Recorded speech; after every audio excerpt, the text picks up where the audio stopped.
Hi, this 5-minute solution gonna show you how to turn off end-to-end encrypted backup on WhatsApp.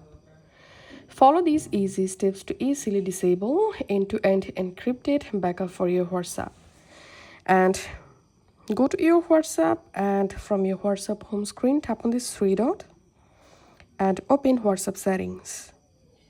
Tap on chats, and under chat settings, scroll down and tap on chat backup.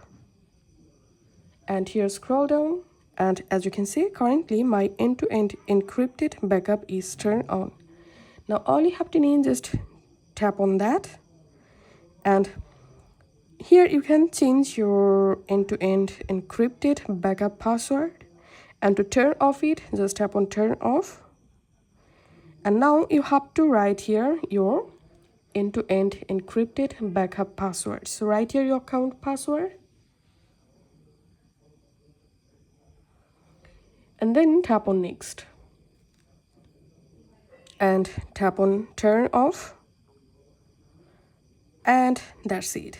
As you can see, I've successfully turned off end-to-end encrypted backup. So this is how we can do it. If this video helped you out, please leave a like and leave a comment down below. Thank you for watching.